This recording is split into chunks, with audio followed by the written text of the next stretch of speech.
Good morning, अस्सलाम वालेकुम। Rising Pakistan में आपको कहेंगे खुश आमदीद। मेरे साथ हैं मोहम्मद शुएब, मेरे साथ है सबीन फारूक। Good morning. और बड़ी हैरत की बात है कि अभी गुफ्तगू का जो आगाज हुआ उसमें सबीन ने नहीं किया, वरना तो सुबह से ये हो रहा है कि सबीन जब बात करती हैं तो वो थोड़ी देर बाद हमें महसूस हो जाता है कि अभी ये कहेंगी कि मेरा गला चोक हो गया है। अच्छा, वो ये बात मैं को हेडलाइन नहीं बनाती इट्स नॉर्मल। हर इंसान के साथ ऐसे होता है, स्पेशली जब मौसम ऐसा चल रहा होता है, स्पेशली जो लोग एलर्जिक होते हैं, मेरे जैसे लोग जिनको एलर्जी होती है, तो उनके लिए तो आप क्योंकि बिकॉज यू डोंट नो कि किस चीज़ से आपको एलर्जी हो जाती है, बिकॉज एनवायरनमेंट में कुछ भी हो सकता है। मैं स्टूडियो में एंटर होती हूँ तो मुझे एकदम भी स्टार्ट हो जाती है, किसी ने परफ्यूम लगाया मुझे उससे भी एलर्जी हो जाती है।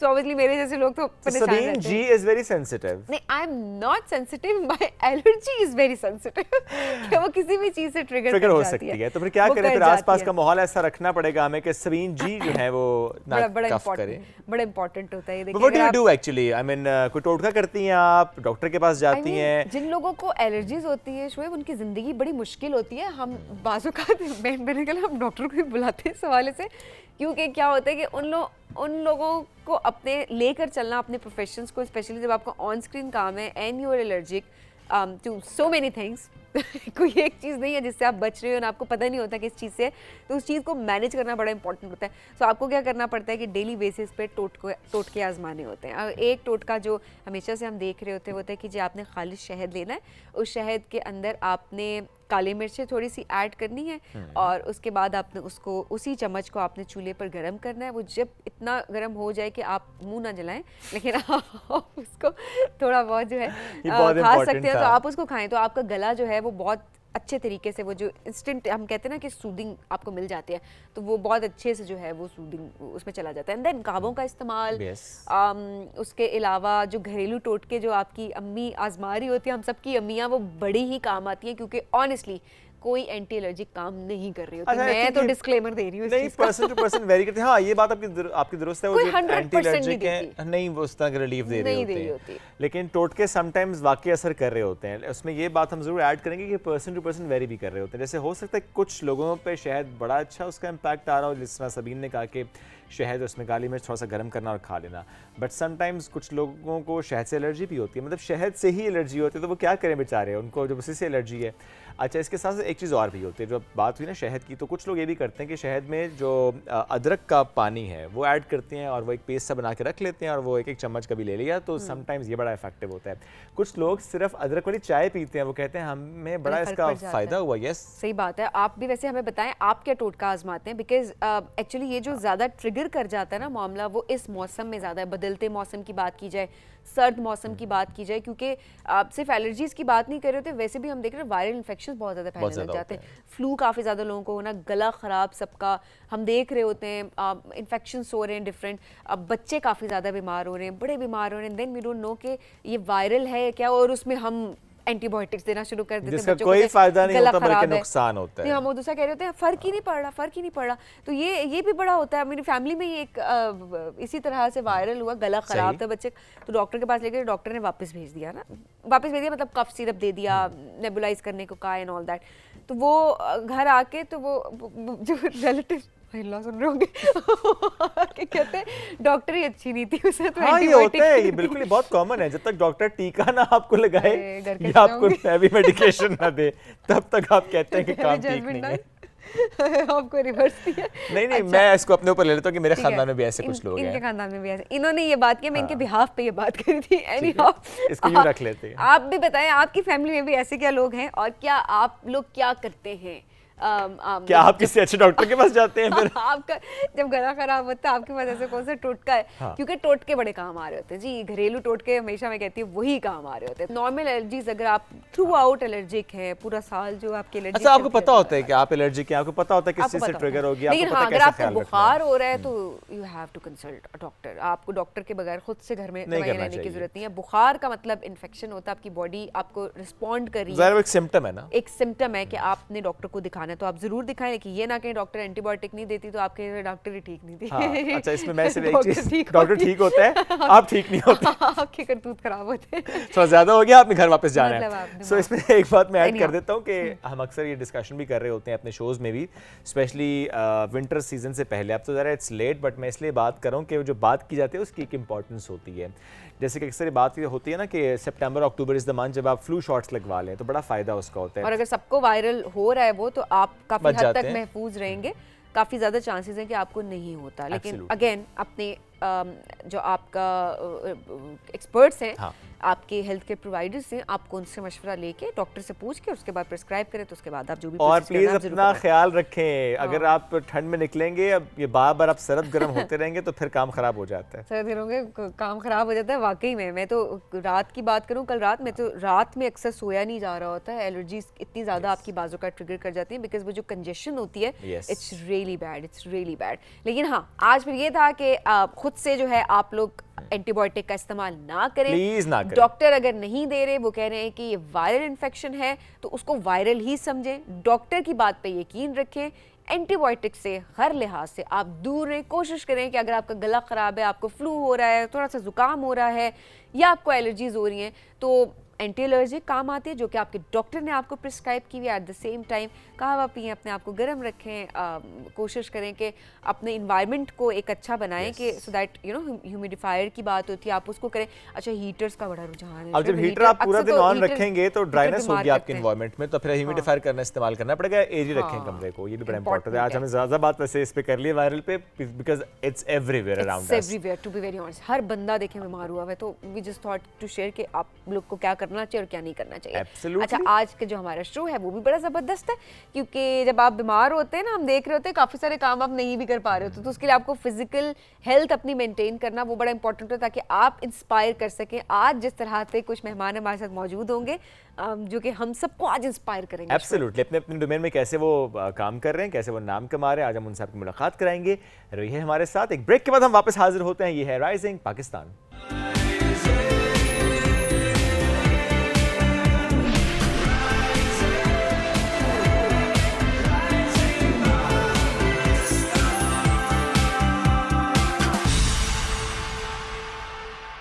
Welcome back. राइजिंग पाकिस्तान में एक बार फिर कहते हैं खुश आमदीद, और एक नन्हे स्टार से आपकी मुलाकात कराएंगे। खूबसूरत आवाज़ के मालिक हैं, इन्हें सिंगर भी हैं, म्यूजिशियन भी हैं। मोहम्मद ताहा इनका नाम है। He is just 11 years old, लेकिन क्या उनकी खूबसूरत आवाज़ है।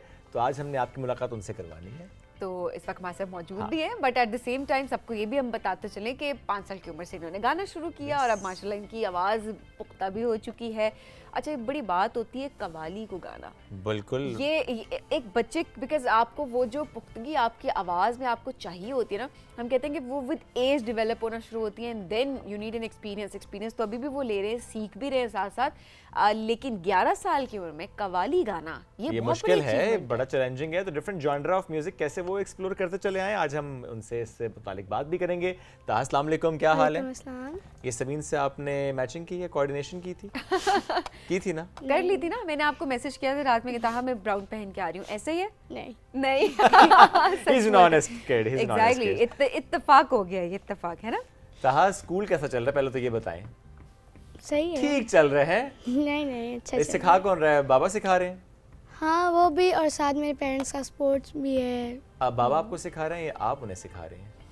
वो मुझे सिखा रहे हैं। ठीक है, दैट्स नाइस। तो हम आगाज करते हैं, अरफाना कलाम से आगाज करें ताहा। जी, first of all I would like to say thank you to the team of Rising Pakistan. Thank you, उन्होंने मुझे बुलाया है।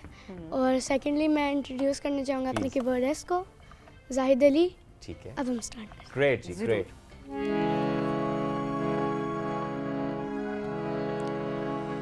कुल अंबिया से अफजल आली मकाम है वो, अल्लाह भेजता है जिस पर सलाम है वो। अक़साम की इमामत, अक़साम की इमामत सारे पैगंबरों की, सारे पैगंबरों इमाम है वो।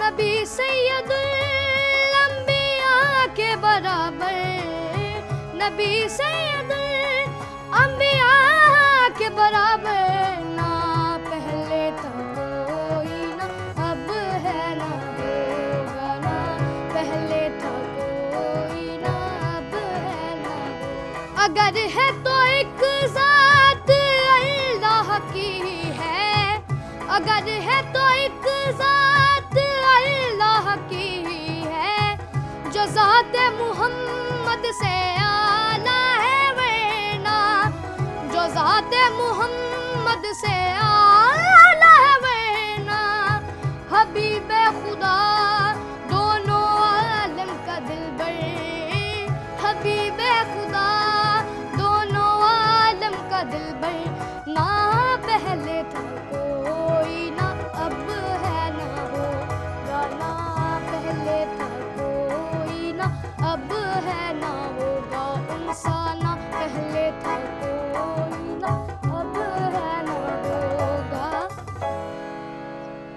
माशाल्लाह माशाल्लाह, बहुत खूबसूरत इंतखाब और बहुत प्यारा सा आपका अंदाज, माशाल्लाह। बड़ा मुश्किल भी था ये Yes. गाना, जिस और तरह आवाज़ की आप सुर पुख्तगी। लगा रहे थे, एग्जैक्टली, जिस तरह आप सुर लगा रहे थे वो हमें लग रहा था छोटी सी, मतलब एक छोटी सी जान में से इतनी आवाज़ निकल रही है। सो कितनी प्रैक्टिस की इसके लिए, कितनी प्रैक्टिस डेली करते हो?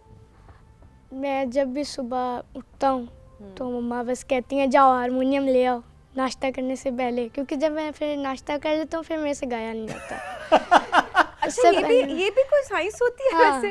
अच्छा, वो फिर मैं उससे पहले नाश्ते से पहले प्रैक्टिस कर लेता हूँ, फिर 2-3 घंटा जो है हम प्रैक्टिस करते हैं, फिर उसके बाद हम नाश्ता करते इसका मतलब आज नाश्ता कोई नहीं हुआ? हैं। नहीं, अभी तक नहीं। इसके बाद नाश्ता होगा जी, उन्होंने बता दिया नाश्ता कर लें तो फिर वो सही तरह से परफॉर्म नहीं कर लेकिन आप पाते। जितना वेट किया है उन्होंने ना, तो इनकी मम्मा को इनको अच्छा सा नाश्ते पे ले जाना चाहिए इसके बाद। बनता है, डबल नाश्ता बनता है उसका, इतनी मेहनत वो कर रहे हैं माशाल्लाह। मेरा ख्याल है आपस में तो बड़ा आपका एक टैका होगा कि ज़ाहिर है बन जाता ना खानदान में भी टैलेंटेड बच्चा। हाँ। माँ बाबा must be very proud of you. That's great. अच्छा, कुछ फरमाइशें हम भी करते हैं इनसे, कुछ कवालियों की फरमाइशें करते हैं। वैसे कवाली से सबीन आपने भी कहा ज़रा इट्स वेरी टफ, तो एक कवाली अगर या हम यूं कर ले कि आपसे हम फरमाइशें करते चले जाएंगे। आप आपकी हमें, क्या फरमाइश है अभी? मेरी फरमाइश तो ये कहना गलत गलत, चलिए। ये मेरी फरमाइश है आज। Let's see. कहना गलत गलत तो छुपाना सही सही, कासिद कहा जो उसने बताना सही सही, कहना गलत गलत, कहना गलत गलत तो छुपाना सही सही, कहना गलत गलत, कहना गलत गलत तो छुपाना सही सही।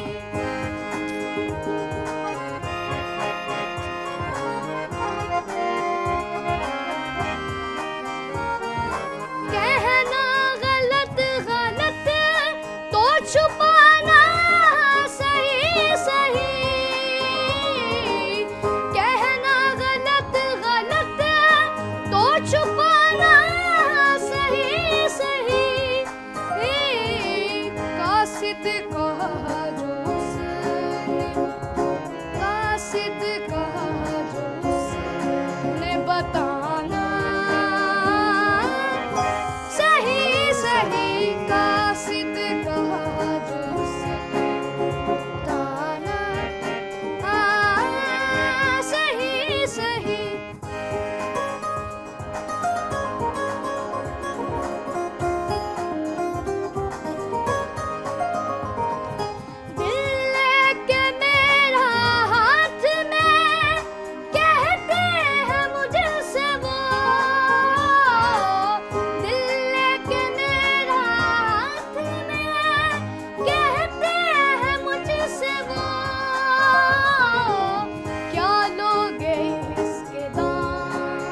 वाह क्या लोगे इसके दाम बताना, सही सही क्या लोगे इसके दाम बताना, सही सही। वाह वेरी नाइस, जबरदस्त, क्या बात है। And you see the coordination, वो जो आपस की कोऑर्डिनेशन उनकी साथ साथ चल रही है ना, इट्स अमेजिंग माशाल्लाह। और इससे पहले भी जो आपने कहा ना कि सुबह सुबह आप उसका आगाज़ जो कर रहे हैं वो अपनी रियाजत से कर रहे हैं, ज़रा प्रैक्टिस इज़ वेरी इंपॉर्टेंट। तो दिन का बाकी हिस्सा उसमें भी कोई टाइम दे रहे होते हैं, चूँकि we are very good at harmonium as well. नहीं, फिर ट्यूशन का जाना, फिर स्कूल एंड स्टडीज एंड अच्छा एवरीथिंग। देखिए, ये भी बड़ी अच्छी बात है कि Manage कर रहे हैं, balance कर आप रहे हैं। बैलेंस करके आप चल रहे हैं, और आपके पेरेंट्स भी जाहिर है इसमें बड़ा उनका इंपॉर्टेंट रोल होगा कि वो बैलेंस करवा के आपको लेकर चल रहे हैं, सो दैट स्टडीज भी डिस्टर्ब तो आपका शौक का शौक जो है वो भी साथ हो जाए। अच्छा, अब आपने फरमाइश की तो मेरी भी फरमाइश है, प्लीज डू दैट। अच्छा जी। अच्छा, अब कवाली की जहाँ में बात हो रही है, और उस लिहाज से तो एक बड़ी फेमस है आजकल, तो हमेशा से बल्कि बड़ी फेमस रही है सादगी तो हमारी। अरे वाह क्या बात है।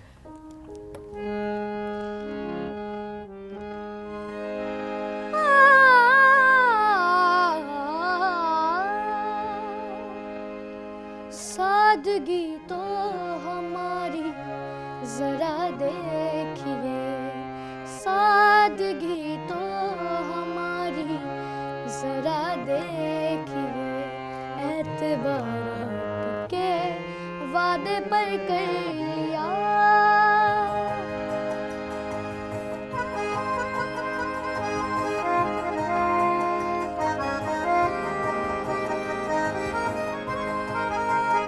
सादगी तो हमारी जरा देखिए, सादगी तो हमारी जरा देखिए, एतबार के वादे पर कर लिया, सादगी तो हमारी जरा देखिए, एतबार आपके वादे पर कर लिया, एतबार आपके वादे पर कर लिया, बात तो सिर्फ एक रात की थी मगर, बात तो सिर्फ एक रात की थी मगर, इंतजार का उम्र भर कर लिया।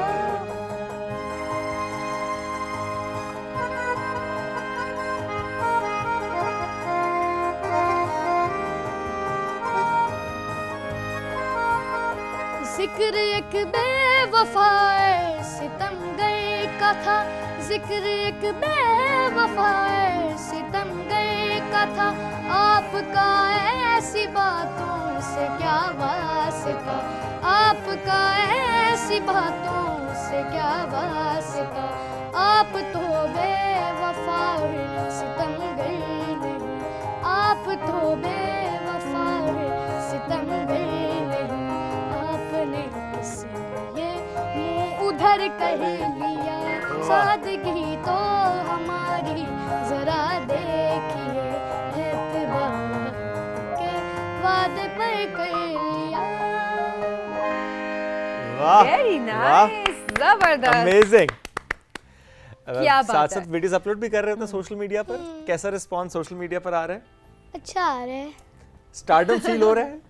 That's nice. तो वो कहते नहीं आपस में कोई घर वाले, नहीं नहीं नहीं अपलोड नहीं करने, नहीं नजर लग जाएगी, वो होता है ना, जरा सा टैलेंट नजर आ जाए तो छुपा लिया जाता अच्छा, कहते है। हैं नजर लगेगी, अपलोड नहीं करना उससे, लेकिन लोग बड़ा बड़ा पॉजिटिव रिस्पांस भी देते होंगे, तो इतनी इंकरेजमेंट मिलती होगी, ऐसा ही है?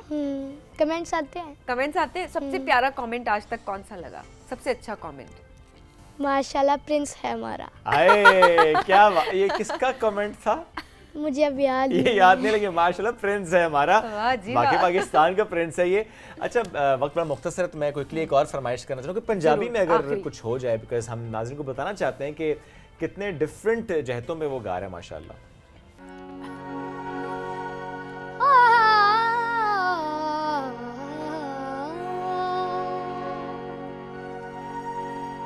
कीते होण करार ते सोना भुल जांदा,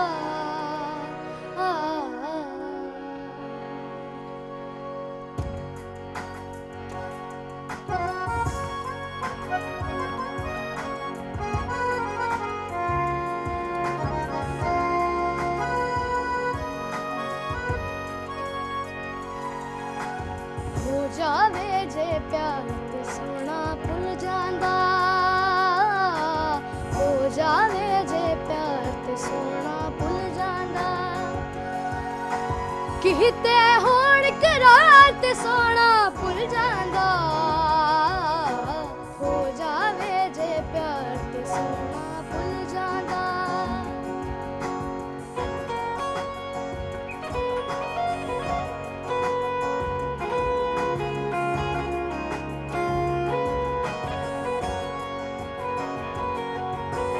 तारे गिनदे पैंदे नींदरां आउंदियां ने तारे गिनदे पैंदे नींदरां आउंदियां ने विच उडीकां रहिंदियां अखियां सौंदियां ने विच उडीकां रहिंदियां अखियां सौंदियां ने अखियां होवण चार ते सोना भुल जांदा हो जावे जे प्यार ते सोना भुल जांदा हो जावे जे प्यार ते सोना भुल जांदा वाह, जबरदस्त, कमाल क्या बात है। फरमाइश ज्यादा वैसे किस की होती है आपसे कि ये सुनाओ जब भी घर में इकट्ठे बैठते हैं? तो कहना गलत गलत मैंने सही फरमाइश की है, इसका मतलब है आप सही फरमाइश कर चुके हैं, वो आपको सुना भी चुके हैं अभी। जी जी बिल्कुल। क्या बात है, अभी तो स्कूल लेवल पे भी परफॉर्म भी करते हो कि आप, है ना, कॉम्पिटिशंस में। एंड मेरे 5 इयर्स का रिकॉर्ड है स्कूल में 5 इयर्स का Wow. रिकॉर्ड है हाँ। स्कूल में। फिर तो हर कोई भी, मेरा ख्याल है कोई भी कंपटीशन आता होगा या टैब्लो हाँ। या एवरीथिंग, तो हर चीज़ में पार्टिसिपेट जरूर करते होगे, ऐसे ही है सिंगिंग कंपटीशन में स्पेशली।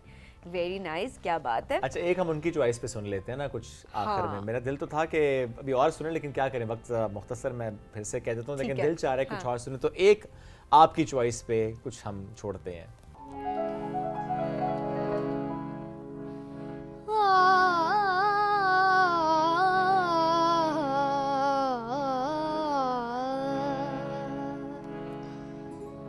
जावल मोड़ मुहारा है सावल मोड़ मुहारा है ततीरा मैं बाट निहारा सावल मोड़ मुहारा है मन मन में ता मैं पीर मनावा मुला कोला तवीज़ लिखावा है मैं ता कर दी जतन हजारा सावल मोड़ मुहारा। वाह, बड़ा ही मुश्किल था सुर It was लगा के very कैसे tough, सांस yes, को रोकना, yes. And then you know मुश्किल होती है गाते हुए। अभी अब प्रैक्टिस हो गई है तो चीजें आसान हो गई है। आसान हो गई है आसान उसके हो लिए, गया, आसान और हो मजीद गया। आसान होती चली जा रही है। इसी तरह म्यूजिक में ही आगे जाने का बस इरादा कर लिया? नहीं नहीं नहीं, क्या ये करना शौक चाहते के तौर पे। म्यूजिक भी साथ होगा Okay. लेकिन I want to be a businessman. Okay, all the best, all the best, more power to you. और ये सेगमेंट करने का एक खास मकसद था कि जब बच्चे में टैलेंट हो और पेरेंट्स उसको निखारें, एक प्लेटफॉर्म फराहम करें, उसे कंडीसिव इन्वायरमेंट दें, सपोर्ट करें, तो देखें फिर कैसे वो हीरा बनता है। एक सफ़र है ज़ाहिर है उसका जो कि वो लेकर चल रहा है। और अभी तो शुरुआत है, मैं वही कह रहा हूँ, लेकिन सफ़र माशाल्लाह, आगाज़ है हाँ, उसका, बिल्कुल। और बहुत खूबसूरत आगाज़ है, मस्ट ऐसी से बात है। दैट। हम बड़ा इंस्पायर हुए जी आपसे, माशाल्लाह। थैंक यू सर, आप दोनों का बहुत शुक्रिया। हम एक ब्रेक की तरफ बढ़ना है, ब्रेक से वापस आएंगे, रहिए हमारे साथ। This is Rising Pakistan.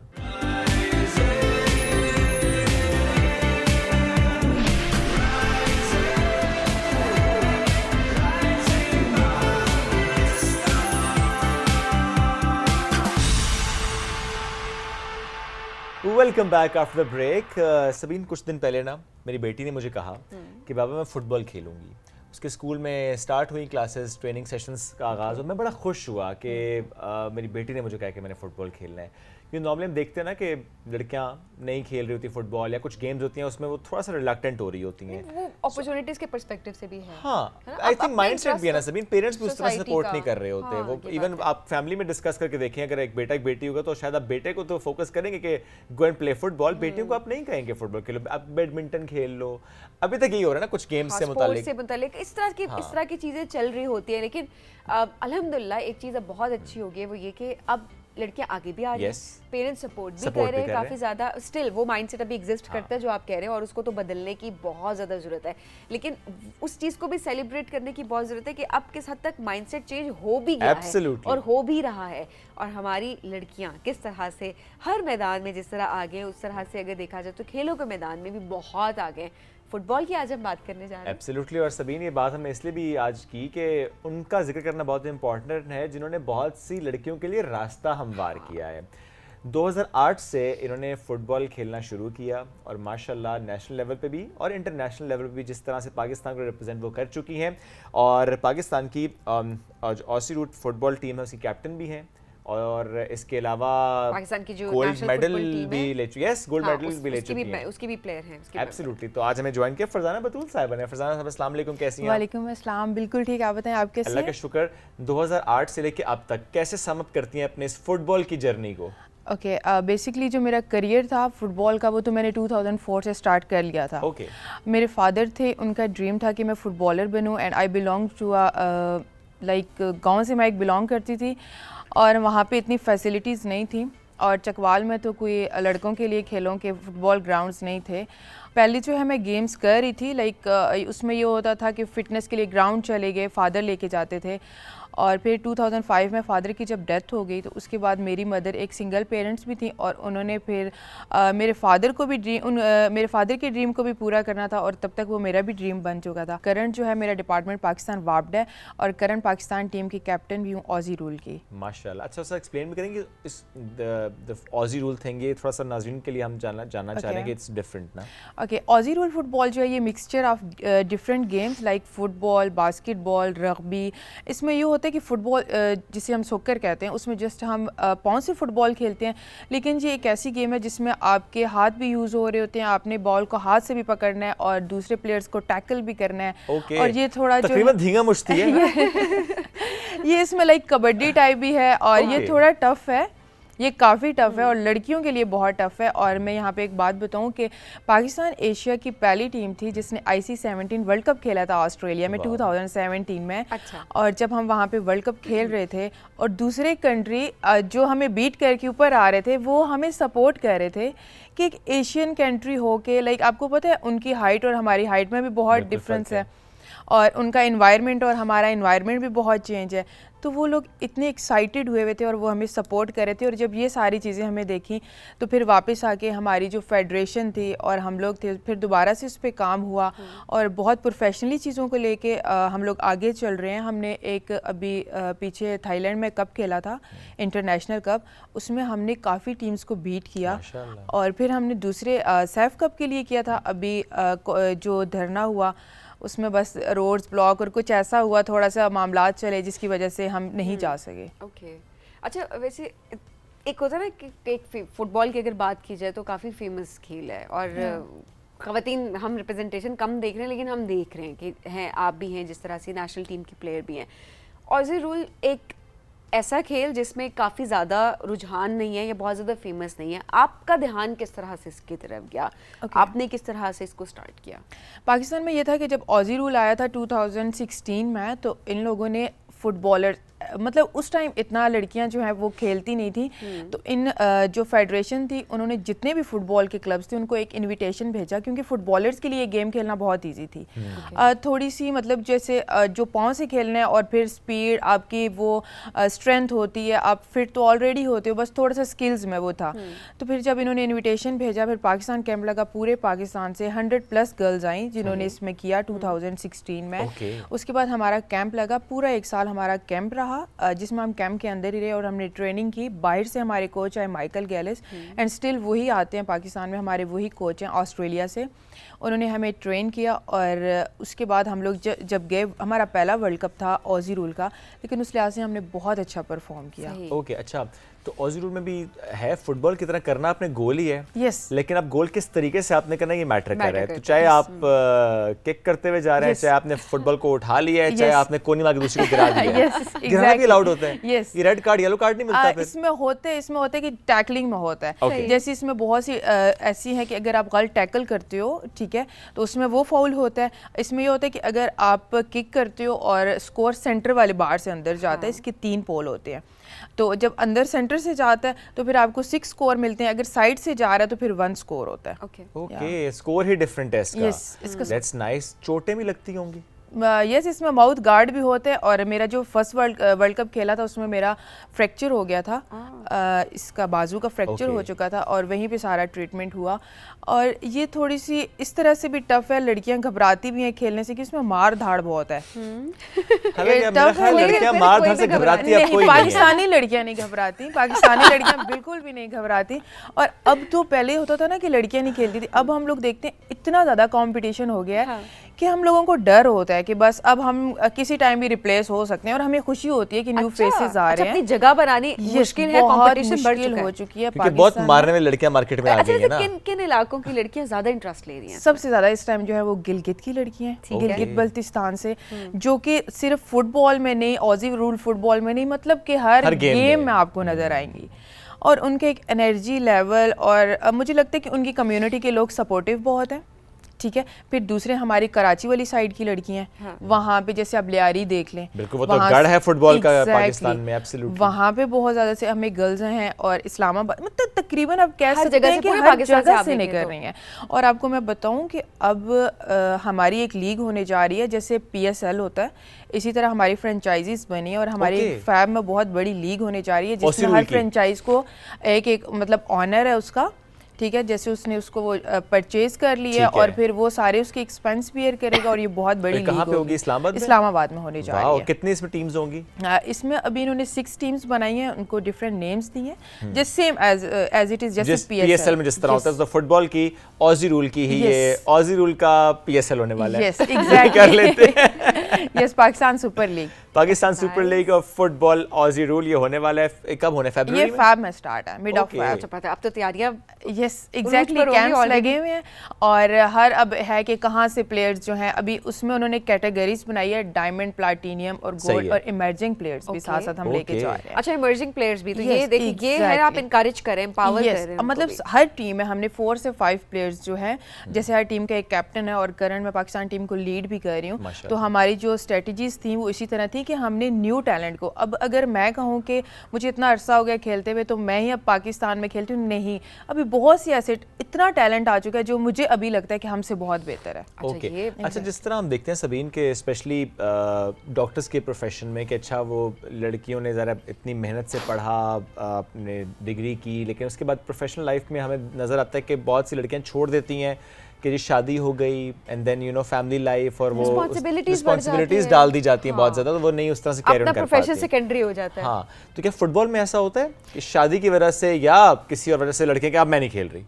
अच्छा, अब जो हमारी फील्ड में लड़कियां, जितनी भी लड़कियों की शादी हुई है, 70% स्टिल खेल रही हैं अपने बच्चों के साथ भी, क्योंकि जैसे मैंने आपको बताया वापडा डिपार्टमेंट है, वो बहुत सपोर्टिव है, गवर्नमेंट का डिपार्टमेंट है, उसमें आपको इतना फैसिलिटेट किया जाता है, हर तरह से रिलैक्स रखा जाता है, आपको हर तरह की फैसिलिटीज़ दी जाती हैं। तो मुझे नहीं लगता कि लड़कियों के लिए अब करियर को वो कंटिन्यू रखना मुश्किल है। नहीं, ये नहीं सास आके चलो घर नहीं, अब ऐसा नहीं होता, अब ऐसा नहीं होता, बिल्कुल भी नहीं होता।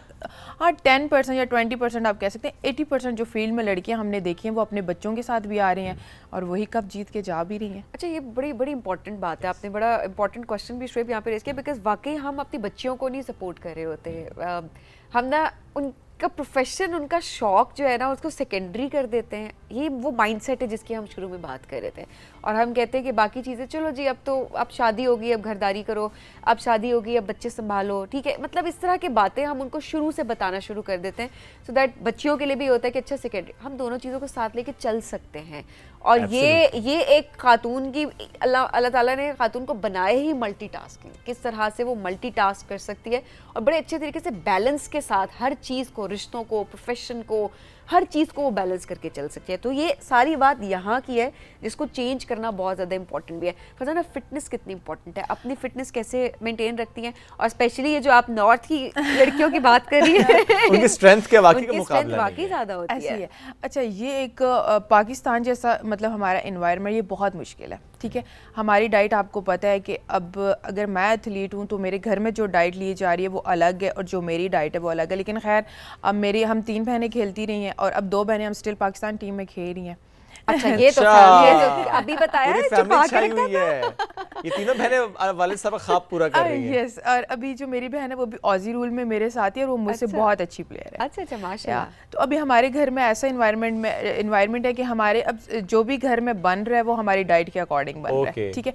क्योंकि साथ मेहमान आएंगे तो डाइट ही करेंगे। नहीं, मेहमानों के लिए भी हम, अच्छा हमारे घर गेस्ट आए तो मेरी बस यही होता है कि मैं उनको भी बताऊं कि ये चीजें हमारे लिए अच्छी नहीं है, ठीक है। और अपनी डाइट भी जो है, फॉर एग्जांपल एक दिन का अगर खाना है, अब वैसे तो डाइट वेरी भी करती होगी आजकल, क्या पूरे दिन में खाना पड़ता है? अच्छा, अभी मॉर्निंग में जैसे मेरा प्री ब्रेकफास्ट होता है तो उसमें मैं चिया सीड्स वगैरह ले रही होती हूँ, फाइबर लेती हूँ, उसके बाद black coffee and 1 spoon of देसी घी, ठीक है। अगर देसी घी ना हो तो ऑलिव ऑयल, ठीक है। उसके बाद मैंने रात को ओट्स सोक करके उसके अंदर फ्रूट सैलेड वगैरह डाल के वो अपना एक बाउल लेना होता है और साथ नट्स लेने होते हैं। उसके बाद फिर मेरा लंच होता है, लंच में सैलेड हो जाता है, मोस्टली मैं सैलेड ही प्रेफर करती हूँ, फ्रूट सैलेड या वेजिटेबल वो, और रात को तो बारबेक्यू। लेकिन हम लोग अपनी हर चीज़ मेंटेन रखने के लिए सप्लीमेंट्स, ठीक है, और ग्राउंड मतलब हम नहीं छोड़ते, मतलब हमारा होता है 2 दिन, अगर 3 दिन जिम में, 3 दिन स्किल वर्क है तो 1 दिन फिर हम रेस्ट कर लेते हैं। इस तरह से करके फिटनेस, और ये जितना इजी लग रहा होता है इतना इजी नहीं है, मुश्किल है। तो इसमें निहारी पाई बिरयानी कहीं भी नहीं है? नहीं, बिल्कुल भी नहीं है। और जब अगर हमें सोचें भी तो ये खाना है तो फिर हम सोचते हैं कि नहीं, अगर ये खाएंगे तो पूरे हफ्ते की ट्रेनिंग ज़ाया हो जाएगी, उससे बेहतर थोड़े पोर्शन में खा सकते हैं। नहीं, हाँ थोड़े पोर्शन में, बहुत कभी। फुटबॉल में ही आगे जाने का इरादा है या ये ऑजी रूल बस पकड़ लिया कि मार धाड़ वाला फुटबॉल? अब मैं दोनों को कैरी किया हुआ, मैंने दोनों खेल रही हूँ। अभी फुटबॉल में मेरा डिपार्टमेंट है पाकिस्तान वापडा, ठीक है, और इसमें ऑजी रूल में जो है इसमें पाकिस्तान टीम को लीड भी कर रही हूँ। और ये है कि टोटल मेरा जो करियर आप देख लें, इसके अलावा मैंने अपने क्लब्स बनाए हुए हैं बतूल फुटबॉल के नाम से। यस, सिखा भी रही हैं? यस, जिसमें 100+ बच्चे अभी हमारी। रुझान कैसा होता है जब बच्चे आ रहे हैं? अभी कितना आपने रुझान बदलते देखा है कि बच्चियां भी ज्यादा से ज्यादा आ रही हैं? अब देखिए ना, जिस एरिया से मैं बिलोंग करती थी, मैं सिर्फ एक अकेली लड़की होती थी जो लड़कों के साथ जाके खेलती थी। फिर मैं अपनी बहनों को लेके, अब मैं देखती हूँ कि चकवाल में हमारे क्लब्स में माशाल्लाह से 100+ बच्चा रजिस्टर्ड हो चुका है, और इतने पेरेंट्स, अभी हमने स्लॉट्स बुक हो चुके होते हैं और पेरेंट्स जो वेटिंग लिस्ट पे लगे। एज ग्रुप क्या रखा हुआ होता है? एज ग्रुप हम लोग 6 ईयर्स से भी ले रहे हैं। सही। और हमने बनाए अंडर 10 अलग किया हुआ है, अंडर 16 अलग, अंडर 14, इस तरह से सीनियर टीम, और पूरे ग्राउंड्स में ट्रेनिंग चल रही होती है। और बस वही चीज़ें देखे ना, एक इनर सेटिस्फेक्शन होती है कि जितनी हर्डल्स हम लोगों ने देखी हैं, हम जो फुटबॉल, जब हम वो लोग हैं जिन्होंने फुटबॉल शुरू से मतलब स्टार्ट हुआ तो खेलना शुरू किया, तो अब हम लोग कहते हैं कि जो हमने हर्डल्स देखी हैं वो हमारे आने वाली जनरेशन ना देखे, हम इनके लिए मतलब हमारे पास उस टाइम ये होता था, फैसिलिटीज़ उस तरह की नहीं थी, हमें सोसाइटी का बहुत प्रेशर था। अब देखें, शॉर्ट्स पहन के खेलना it's not an easy thing in Pakistan, ठीक है। तो ये चीज़ें हमने बहुत फेस की, और अब जो है ना वो चीज़ें मुझे बिल्कुल ख़त्म होती नज़र आ रही हैं। और अब इतने पेरेंट्स सपोर्टिव हैं, लड़कों को छोड़ें कि अब लड़कियों का इतना कंपटीशन है कि हमारे कोई 80-90 क्लब्स होंगे फुटबॉल के जो रजिस्टर्ड हैं, और ऑजी रूल भी सेम पूरे पाकिस्तान में। और जब ट्रायल्स होते हैं तो हर एक की वो क्या कहते हैं कि इतनी होता है कि अब कंपटीशन है, अब वो वाला सीन नहीं रहा कि 100-200 लड़कियाँ, अब हज़ारों की तादाद में पाकिस्तान से लड़कियाँ हैं, और पेरेंट्स बहुत सपोर्टिव हैं। मैं एक दफ़ा एक फुटबॉल कंपटीशन ही था, मैं वहाँ पे गई, काफ़ी एक अच्छे लेवल का था। अच्छा, वो था लड़कों का, ठीक है, और एक फीमेल फुटबॉल प्लेयर मेरे साथ खड़ी हुई थी, but she was in the audience. तो मैंने ये नोट किया कि वो बार बार बता भी रही थी, कुछ रूल्स की बात कर रही थी, कुछ बता रही थी, और जब वो बताना चाह रही थी तो ऑनेस्टली जो इर्द गिर्द के लोग थे वो उनका कमेंट भी एक्सेप्ट नहीं कर रहे थे। मतलब वो जिस तरह से स्ट्रगल कर रही थी ना कि नहीं ये हुआ है, गोल हुआ है, नहीं हुआ, वो रूल्स बताने की कोशिश करती बीच में, ये खुद से एक चीज़, तो दूसरे लोग देख रहे थे कि नहीं, क्योंकि ये लड़की है और उसने बताया कि मैं भी खेल रही हूँ, और वो भी खैर नेशनल टीम में है, तो वो बताने की कोशिश कर रही थी कि नहीं मैं ठीक बता रही हूँ, लेकिन लोग वहाँ पर जितने भी थे वो एक्सेप्ट करने को तैयार नहीं, तो वाकई देखिए जो मेल डोमिनेंट सोसाइटी है तो है वो हर जगह पे है, वो हर खेल में भी है। ऐसे ही है। और ये वाली जो हम जब बात करते हैं ना पेट्रियार्की की, हम में से कितने लोगों को तो पता ही नहीं है कि हम सबके अंदर ये चीज़ एग्जिस्ट करती है, हम ख़वातीन में भी ये चीज़ एग्जिस्ट करती है, क्योंकि हम खुद ये एक्सेप्ट करने को तैयार नहीं है कि नहीं हम भी इक्वल लेवल पे खेल सकती है, हमें भी इक्वालिटी का पता होना चाहिए एक तरीके से। तो अभी भी मैंने वो जो देखा ना उस टाइम पे, पहले मैं सिर्फ सुनती थी कि अच्छा ऐसा है खेलों में ख़वातीन को, लड़कियों को एक्सेप्ट नहीं किया जाता, खेलना तो दूर की बात, वो वहाँ पर कोई फीमेल टीम होना तो दूर की बात, ऐसे ही है, कमेंट तक एक्सेप्ट नहीं किया जा रहा था। आप देखें कि अभी पीछे अगर हमारी नेशनल हो रही है तो हमारी पिक्स ली जाती हैं और उनको सोशल मीडिया पे ट्रोल किया जाता है कि ये अब पाकिस्तान का नाम रोशन करेंगी, ये खेलेंगी, मतलब इस तरह से हमें बहुत जो है ना वो समटाइम फेस भी करना पड़ता है। और ऐसे कमेंट्स अगर हमारी फैमिली देख ले, जैसे पीछे हमारे यूनिफॉर्म को लेके देखिए, हम लोगों ने नीचे टाइट्स पहने होते हैं, हम लोगों ने अपने आप को फुल कवर किया हुआ होता है, ठीक है। तो लेकिन ये चीज़ें बहुत फेस करनी पड़ती हैं, लेकिन अगर हम इन सारी चीज़ों को देखेंगे तो फिर मुझे लगता है हम आगे नहीं बढ़ पाएंगे। आगे बढ़ना बड़ा इंपॉर्टेंट है और ऑब्वियसली आगे आपने भी इस चीज़ को साइड पे रखा, तो इसी वजह से आप भी आगे बढ़ी हैं और आप जैसी और इतनी बच्चियां माशाल्लाह हर फील्ड में, जिस तरह ये लड़कियां हमारी ख़वातीन आगे बढ़ी हैं, बड़ी खुशी होती है हमारे शो पे भी आप जैसी लड़कियों को बुला के, और हम चाहते हैं कि आप इंस्पिरेशन हो और यही स्टोरीज हम सबको सुना रहे हो और सब इससे इंस्पिरेशन है। बहुत शुक्रिया फरजाना प्रोग्राम में ज्वाइन करने के लिए। हमें ब्रेक की तरफ बढ़ना, नाज़रीन ब्रेक से वापस आएंगे, रहिए हमारे साथ।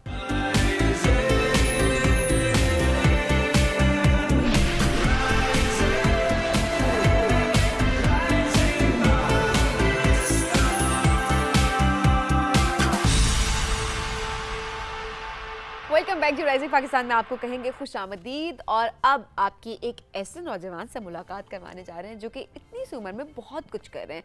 अच्छा, इतनी सी उम्र में लोग 10-11 साल का बच्चा रहा था मेरे, ही स्टिल वेरी यंग। हम मुझसे 2-3 साल का फर्क है। जो उनके काम है, एग्जैक्टली जो उनके काम है वो इतने बड़े बड़े हैं कि अब ही इज 20 years old, ठीक हो गया। और 20 साल की उम्र में जब हमसे पूछा जाता था कि आपने क्या करना है, हमारा गोल डिफाइन नहीं होता था। आप हंसे बहुत। आप जब 20 साल के थे, अगर आपको याद हो तो आप 20 कह रहे, मतलब 25 तक में 25 में अक्सर ही बता रहे थे कि आपने करना क्या, आपने आगे जाना है, आपने करना क्या है, बस चल रहे थे। अच्छा, लेकिन देखिए अब ये जिनकी मैं बात कर रही हूँ, ये क्या करते हैं, ये डिफरेंट स्टार्टअप्स हैं, इनको स्टार्ट करते हैं ऑब्वियसली, और उसको थोड़ा सा रन करते हैं, किक स्टार्ट करते हैं, और उसके बाद ये बाकी लोगों को रोजगार फराहम कर रहे होते हैं, अपने शेयर्स इनके होते हैं उसमें।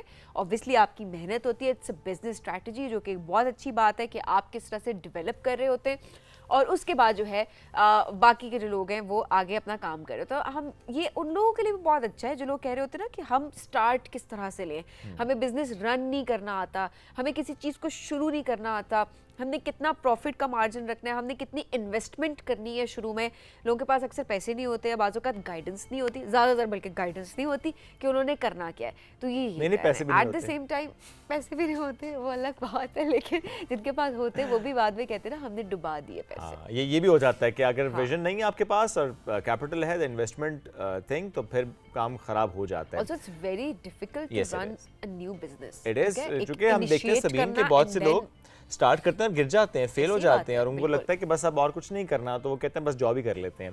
बट पाकिस्तान में एंटरप्रेन्योर्स का रुझान, इस पर अब भी आज हमें बात करनी है। और इस पॉइंट पे कौन से स्किल्स सीखे जाएं कि आप अपने किसी वेंचर की तरफ जा सकते हैं, कौन से स्किल्स ऐसे हैं जो कि आपको एक बड़ा प्रॉमिसिंग सा फ्यूचर देते हैं। जैसा सबीन ने कहा, at a very young age a guy who is doing that, आज वही हमारे दरमियान मौजूद हैं। सुहेब अहमद ने हमें ज्वाइन किया, इज 20 years old। कैसे वो काम कर रहे हैं आज हम उन्हीं से जानेंगे। अस्सलाम वालेकुम सुहेब, कैसे हैं आप? वालेकुम सलाम, आई एम गुड, आप कैसे हैं? अल्हम्दुलिल्लाह। सुहेब, आपने खुद कैसे स्टार्ट किया ये एंटरप्रेन्योरशिप की तरफ, पहला कदम कैसे लिया? बेसिकली मैं भी एक स्कूल का नॉर्मल स्टूडेंट था और मुझे ज़रा एंटरप्रेन्योरशिप की कोई अवेयरनेस नहीं थी इन स्टार्ट। तो आफ्टर मैट्रिक जब एक अमेज़ॉन का बूम आया था इस पाकिस्तान में, उससे पहले ओवरऑल दुनिया में तो वो काफ़ी अच्छी चल रही थी। It's a kind of a market place जो कि ई-कॉमर्स की है। आप सिंपल वहाँ पे जाके अपनी प्रोडक्ट्स को लिस्ट करते हो और इंटरनेशनली सेल करते हो। तो मुझे उस चीज़ में इंटरेस्ट नज़र आया, मैंने यूट्यूब वगैरह पे सर्च किया, दैन मैंने उसको प्रैक्टिकली सीखना शुरू किया। Then I started my first international project in 2021, which was in USA। तो वो मेरा USA में फर्स्ट लॉन्च थी और we list like kind of 2 to 3 products तो हमने वो प्रोडक्ट्स लिस्ट की, वो अच्छी चल गई। फर्स्ट लॉन्च एक्सपीरियंस ही काफ़ी अच्छा रहा था क्योंकि उसके पहले काफ़ी फेलियर था, बट एट द एंड वो आके भी एक काइंड ऑफ अ फेलियर हमें फेस करना पड़ा उसमें, क्योंकि वो लर्निंग फेज़ एक कंप्लीट नहीं था। लॉन्च प्रोसेस सक्सेसफुल था, सब कुछ ठीक था। इसके अलावा मेरे इस तरह से और प्रोजेक्ट्स शुरू हो गए, मुझे इन्वेस्टर्स ने रीच किया, मैंने खुद इन्वेस्टर्स को रीच किया, और इस तरह से हमने तकरीबन right now we are managing like 15 to 20 international projects as well as local. हम लोग तकरीबन 5 से 10 प्रोजेक्ट्स जो पाकिस्तान में चल रहे हैं वो भी मैनेज कर रहे हैं। Very nice. ये जो हम लोग हैं, बिकॉज 15 से 20 प्रोजेक्ट्स को रन करना, जी, we are just 11 people. 11 people, Yeah. और वो इतने सारे प्रोजेक्ट्स को मैनेज कर रहे हैं। It's a kind of department हमने बनाया हुआ, वो सिंपल सही। टास्क हम असाइन करते हैं, पोर्टल पर लाइव हो जाता है, वो अपने टास्क कंप्लीट करते हैं, आगे सबमिट करते हैं। हाँ, अभी आप पढ़ाई क्या कर रहे हैं? मैं बेसिकली कंप्यूटर साइंसेस कर रहा हूँ, साथ में बिजनेस डेवलपमेंट में आगे बीएस जाना कर रहे हैं है। अभी, बैचलर्स कर रहे हैं इसमें। तो अच्छा, पढ़ाई के साथ साथ काम भी कर रहे हैं और वेरी फोकस्ड माशाल्लाह। ज़्यादा काम अमेज़ॉन पर ही है आपका अभी तक? मैं पर्सनली खुद प्राइवेट लेवल एक्सपर्ट हूँ, ब्रांड बिल्डिंग करता हूँ, ठीक बिजनेस है। डेवलपमेंट की एक्सपर्टीज़ है मेरी। तो वो नॉट ओनली ऑन अमेज़ॉन बल्कि और जितनी मार्केट प्लेसेस हैं, इसके अलावा जो वेबसाइट बना के जो सेलिंग कर रहे होते हैं उस पे भी जो ठीक ब्रांड बिल्डिंग है। शॉपिफाई पे भी कर रहे हैं? या it's all local e commerce भी कर रहे हैं? या कंप्लीटली। तो ठीक वो ई कॉमर्स और brand building is all about the same thing. इस वक्त जो हमें सुन रहे हैं, स्पेशली जैसे आपने खुद कहा कि आप खुद अभी तालीम हासिल कर रहे हैं साथ साथ, तो वो जो आप तालीम हासिल कर रहे हैं एट द सेम टाइम अगर साथ साथ वो कुछ कमाना चाहते हैं अपने लिए और इसमें इस डोमेन में आगे बढ़ना चाहते हैं, पहला स्टेप क्या होना चाहिए? First of all very basic thing, and वो ही आपकी एडवांस चीज़ बन जाती है बाद में। आपने सबसे पहले एक स्किल को लर्न करना है। आप किसी भी तरह की स्किल सीख सकते हैं। वो डिजिटल मार्केटिंग है। अगर फॉर एग्जांपल हर कंपनी को अपनी प्रोडक्ट को मार्केट करने के लिए और उसको ज़रा लोगों तक पहुंचाने के लिए you need a marketer expert in the company. तो आप सिंपल उस एक्सपर्ट को हायर करते हो और वो ही आप ही खुद ही होते हो, और वो सिंपल आप पर मंथ सैलरी बेसिस पे या आप कमीशन बेसिस पे काम करते हो। ओके, ये पहला स्टेप है। ये पहला स्टेप है। ऑलराइट। इसमें हम ये भी देखते हैं कि आजकल कुछ लोग हैं, खुद तो उन्होंने शायद नहीं उस तरह से काम किया या कमाया इंटरनेशनली या नेशनली या लोकल भी, बट वो कोर्सेज सेल कर रहे हैं। They are just selling the courses. उनके बारे में क्या राय है? नहीं, पहली बात है आप तो उनसे बचें बिल्कुल, क्योंकि फर्स्ट ऑफ ऑल वो सिंपल आपको कोई ना कोई चीज़ सेल ही कर रहे हैं। एट द एंड वो आपका भला नहीं चाह रहे। गो फॉर द पीपल जिन्होंने अपनी प्रैक्टिकली लॉन्चेस की हुई है, जिनको प्रैक्टिकली एक्सपीरियंस है, आया वो फेलियर से है सक्सेस से है, बट उनके पास एक्सपीरियंस है। तो गेन दैट एक्सपीरियंस, बिकॉज मैंने फेलियर लोगों से भी सीखा, मैंने सक्सेसफुल लोगों की मिस्टेक सीखी, मैंने रोट डाउन किया, और मैंने जब अपनी लॉन्च की तो मैंने वो सारी चीज़ें अपने साथ होते देखी। तो मेरे साथ भी वो स्टेप्स आते थे जो जिसकी वजह से कोई ना कोई फेल हुआ था या कोई ना कोई सक्सेसफुल हुआ था। तो आप फेलियर, जब किसी के फेलियर से सीख जाते हो, उससे बड़ी लर्निंग कोई है ही नहीं आपकी। तो सिंपल, मैं अल्लाह का शुक्र है, उसके बाद मेरा 3rd प्रोजेक्ट जाकर सक्सेसफुल हुआ था। मेरे भी 2 पहले फेल हुए थे। फेल क्यों होता है प्रोजेक्ट? लाइक बहुत सी लैक ऑफ मार्केटिंग होती है, मार्केट सैचुरेशन हो जाती है, प्रोडक्ट पोटेंशियल नहीं रहती समटाइम्स। मे बी आपने राइट चॉइस भी नहीं की प्रोडक्ट। एग्जैक्टली मतलब वो स्टार्ट से लेके एंड तक आप कोई ना कोई मिस्टेक कर बैठते हो और वो एंड पे जाके आपको बर्दाश्त करनी पड़ती है, फिर कुछ हो नहीं सकता। मेरा तकरीबन 25 लाख का पहले हुआ, फिर 50 लाख तक भी गया मेरा लॉस। तो घर वालों ने कहा नहीं? नहीं, कौन सा मेरा अपना था, इन्वेस्टर्स का था। अच्छा, मतलब फिर भी इन्वेस्टर्स हाँ, ने आके पकड़ा नहीं फिर? नहीं, वो ऐसे नहीं होता। वो अकॉर्डिंग टू कॉन्ट्रैक्ट होता है। आप पहले ही कॉन्ट्रैक्ट करते हैं कि रिस्क और सब कुछ है कि फायदा हुआ तो मेरा, नुकसान हुआ तो तेरा। शुरू में मैंने पहले ही उन्हें बता दिया था कि I am kind of a beginner, तो वो कहते हैं नो इशू। मैंने शुरू में बिल्कुल फ्री काम किया था। मैंने उनसे एक पेनी भी चार्ज नहीं की थी। वो खुद ही पे करते थे। ही पेड मी लाइक $900, तो which is a big amount for a Pakistani student. Big amount. तो अच्छा, ये कैसे हंट कैसे करते हैं इन्वेस्टर्स को? आप कैसे टारगेट करते हैं, देन उनको कायल करना कि मेरे अंदर मैं कैपेबल हूँ ये करने के लिए? ये भी तो एक बहुत बड़ा टास्क होता है। Basically you must be, and first of all you must be an expert in any kind of a skill. तो मेरी जो स्किल थी वो बिजनेस डेवलपमेंट थी और मार्केटिंग थी। तो मैं बेसिकली खुद स्टार्टअप्स भी अब चलाने शुरू कर दी हैं। पहले तो नहीं था इतना एक्सपोजर। आप सिंपल लिंक्डइन पे आपकी प्रोफाइल अच्छी होनी चाहिए, ठीक है। आप लिंक्डइन पे जो बड़े बड़े CEOs होते हैं कंपनीज के, फाउंडर्स होते हैं, डेवलपर्स होते हैं, वो उनके माइंड में होता है कि दे मस्ट हैव सम, जो कि वो साइड स्टार्टअप जिसको कहते हैं वो रन कर सके। तो हम उन्हें पिच कर रहे होते हैं कि आपको क्या रन करने की ज़रूरत है, आपके पास कौन सा टाइम है। हमारे पास टाइम भी है, एक्सपर्टीज़ भी है, so we can run your. फिर हम पूरी एक बिजनेस पिच रेडी करते हैं जो उनको पिच देनी होती है। देन कॉन्ट्रैक्ट होता है, फिजिबिलिटी रिपोर्ट्स होती हैं, ग्रोथ मिशन होता है, बहुत ज़्यादा डॉक्यूमेंट्स देने के बाद वो फिर जाके हमें एग्री करते हैं। बड़े बिजनेसेस ऑलरेडी रन भी कर रहे हैं ना, तो इस वजह से उन्हें इतने से उनके लिए थोड़ा लॉस है। हम यहाँ पे बैठ के बात कर रहे हैं ना, 25 लाख 50 लाख, उनके लिए बहुत थोड़ी अमाउंट है। थोड़ी अमाउंट है। तो मेरा जो फर्स्ट था वो भी उनके लिए भी काफ़ी छोटी अमाउंट थी। वो अपना ऑलरेडी आयरलैंड में बिजनेस रन कर रहे थे। वो आयरलैंड से थे, उन्होंने यूएसए में बिजनेस करना था, तो यूएसए में मैं उन्हें लेकर गया था। तो वो ऑलरेडी इंटरेस्टेड थे कि वो यूएस में अपना कोई ना कोई बिजनेस या कंपनी एस्टैब्लिश करें। तो मैंने उनकी थर्ड जो आपने फिर सक्सेसफुल आपका प्रोजेक्ट किया था, जी क्या गलतियां थी जो आपने पहले 2 में की थी? क्योंकि बिगिनर्स इस वक्त हमें देख रहे हैं, लोग स्टार्ट भी करना चाहते हैं, क्या गलतियां आपने की थी एंड देन इन गलतियों को आपने ओवरकम किया जो आपका थर्ड प्रोजेक्ट था वो सक्सेसफुल रहा?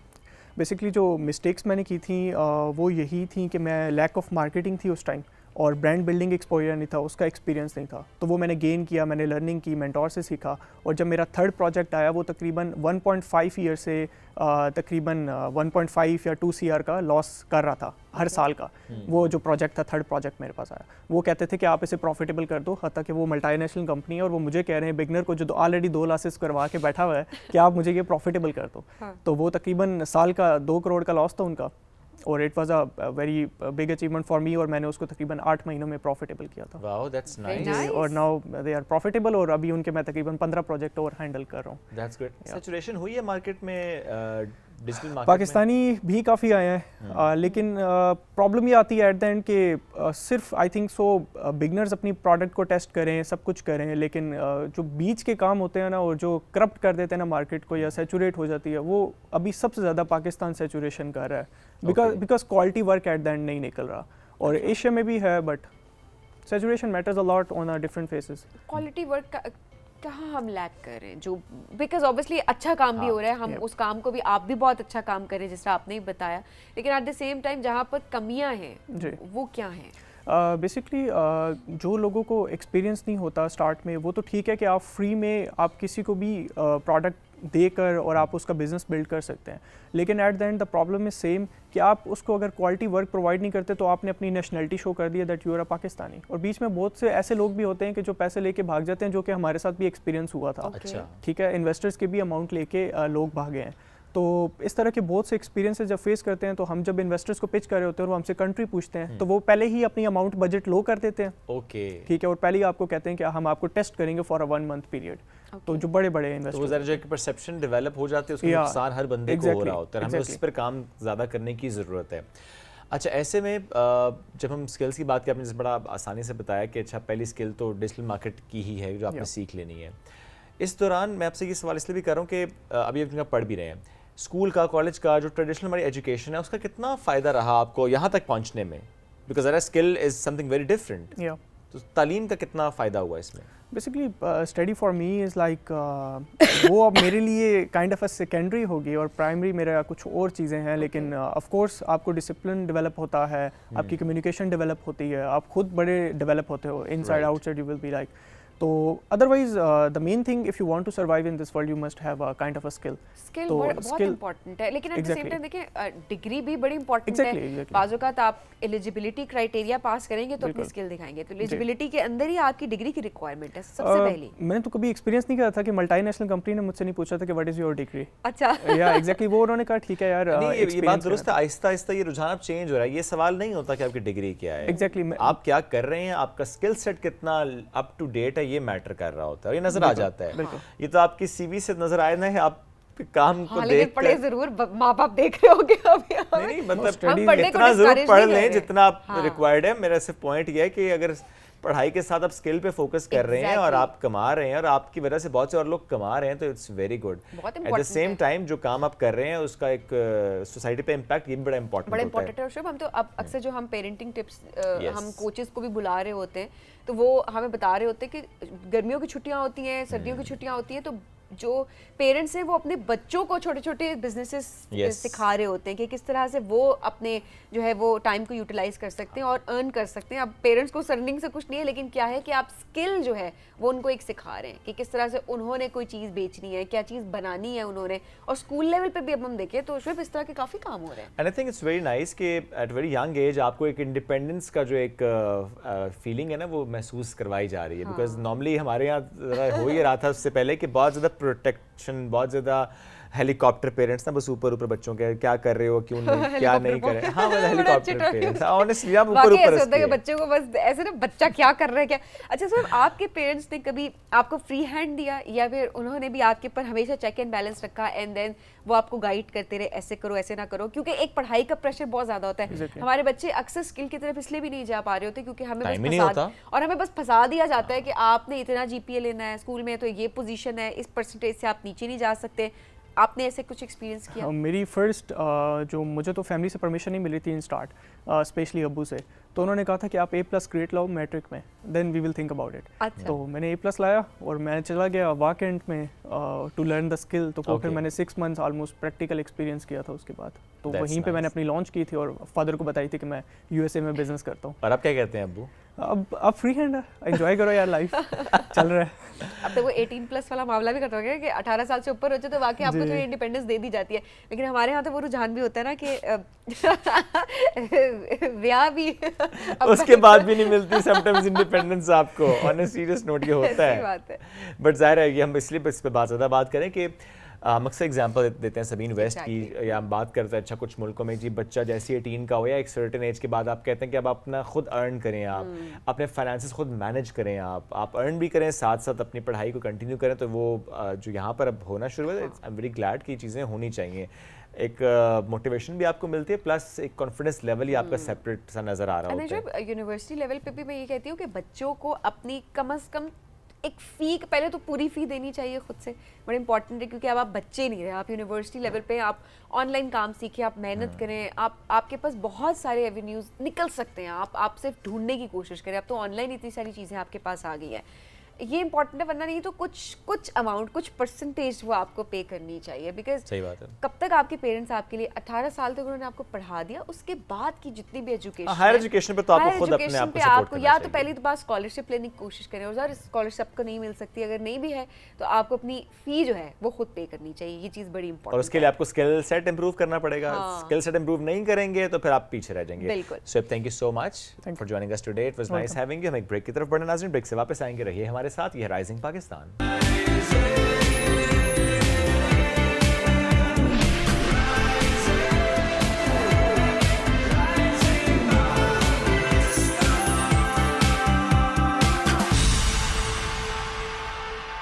Welcome back after the break. अब आपकी मुलाकात कराएंगे बहुत से ज़बरदस्त सितारों से। मैंने इसलिए कहा कि 2 सितारे आज हमारे दरमियान मौजूद हैं। आज हम उनके करियर से मुतालिक भी बात करेंगे।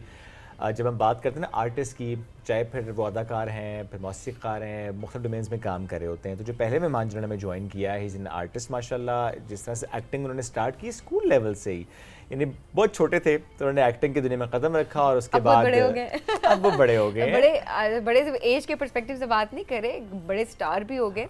और ये बड़ी चीज़ मैटर कर रही होती है कि आपने किस तरीके से अपने आप को निखारा है with the passage of time. Break भी लिया था बीच में, मुल्क से बाहर चले गए, तो मैं पूछूंगा ब्रेक क्यों उन्होंने लिया था, ब्रेक लेना ज़िंदगी में कितना इंपॉर्टेंट होता है। आगा रज़ा साहब ने आज हमें ज्वाइन किया। अस्सलाम वालेकुम जी, कैसे हैं? जी वालेकुम सलाम, thank you very much. Great जी। और आगा साहब ने बाबाए कौम कायज़ मोहम्मद अली जिन्ना पर मबनी एक खुसूसी खेल है PTV का, उस पर भी उन्होंने एक्टिंग की है माशाल्लाह। ओके जी, अच्छा जी। और जो आपने दूसरे सितारे की बात की, वो मौसीकी जो है वो उससे भी उनका ताल्लुक है, बड़ा अच्छा गाते भी हैं, गाने भी आज हमसे सुनेंगे। इसके अलावा राइटर भी हैं, और इसके अलावा अगर देखा जाए तो वो हिदायतकार भी हैं। Eight the same time PTV, बहुत सारे लोगों को ऑलरेडी पता भी होगा कि चाइनीज़ के साथ एक कोलैबोरेशन हुई थी फिल्म से मुतालिक। सो उस फिल्म को भी उन्होंने बहुत अच्छे तरीके से, उसमें भी बड़ा ही बेहतरीन किरदार उन्होंने अदा किया है, ओवरऑल उन्होंने प्रोजेक्ट को लीड भी किया है। सो फिल्म इस वक्त जो है वो चाइना में भी रिलीज़ हुई है, पाकिस्तान में ऑलरेडी हो चुकी है, लेकिन 2-3 मंथ्स में ही है कि दोबारा उस फिल्म को, तो उस हवाले से भी आज हम बात करेंगे। हमारे साथ मौजूद हैं सूरज अरमान खान। अस्सलाम वालेकुम, कैसे हैं आप? अस्सलाम वालेकुम, और आपको नया साल मुबारक। आपको भी, और उम्मीद करता हूँ कि आने वाला साल हम सब के लिए बहुत बेहतरीन साल इंशाल्लाह। अब लोग समझ गए, उन्हें शेरदिल मूवी भी याद आई होगी, आई एम श्योर। उसमें उन्होंने क्या एग्जैक्टली और आवाज़ से तो पहचान चुके होंगे। एग्जैक्टली। अगर साहब आपसे स्टार्ट करते हैं, स्कूल में थे तब अपने एक्टिंग की दुनिया में कदम रखा इन PTV, राइट? जी बिल्कुल, आपने सही कहा। इस तरह था कि कराची TV से हम बहुत करीब रहते थे। ओके। कुछ डायरेक्टर प्रोड्यूसर भी वहाँ रहते थे। सही। तो आपको पता है मीडिया एक ऐसी चीज़ ना, उस ज़माने में सिर्फ PTV हुआ करता था। सही। और स्टार को अगर कोई स्टार मिल जाता था बाहर, तो लोग लंबी लाइन, पहले ऑटोग्राफ का सिलसिला था। बिल्कुल ऐसे ही है। तो मैं क्लास 9 में था तो मैं जाना शुरू हो गया। तो ये इसका तो बड़ा चस्का है ना, आपको पता है टीवी का। तो मेरे पेरेंट्स को पता नहीं था। खैर मैं कंटिन्यू जाके काम करता रहा ये वो। खैर वो जब रिजल्ट आया तो मैं 2 पेपर में फेल हो गया 9 में। ओके, आप कहीं और पास हो रहे थे ना? तो मेरे फादर ने मुझे बुलाया, कहने लगा कि पढ़ना है या टेलीविज़न में काम करना है। मैंने कहा बाबा दोनों कर लेते हैं। कहने लगा अगर दोनों पॉसिबल होता तो तुम फेल नहीं होते, अब डिसाइड कर लो। अच्छा। तो फिर मैंने ब्रेक ले लिया, फिर मैंने छोड़ दिया। ओके। तो इस तरह फिर मैं 88 में ऑस्ट्रेलिया चला गया, तो काफ़ी सारी ज़िंदगी वहाँ रहा। फिर जरासीम तो था जिसको कहते हैं अदाकारी का। फिर 2012 में जब मैं पाकिस्तान आया तो फिर मैं कंटिन्यू कर रहा हूँ। ओके, अब उसके बाद से आपने मुख्तलिफ प्रोजेक्ट्स किए हैं? बहुत ज़्यादा। माशाल्लाह माशाल्लाह, दैट्स ग्रेट।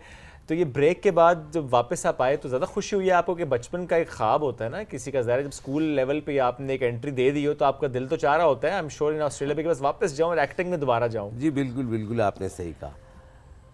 तो जब मैं अल्हम्दुलिल्लाह अल्लाह के फजल करम से मैं एस्टेब्लिश हो गया, किचन का कोई प्रॉब्लम नहीं रहा, सारा जितने मेरे टारगेट थे मैंने अचीव कर लिए। तो मैंने कहा कि अब ये करना है। तो मेरी वाइफ ने भी कहा जो दिल चाहे करो। बच्चे माशाल्लाह मेरे 2 बेटे मेरे ऑस्ट्रेलिया में हैं, अच्छा।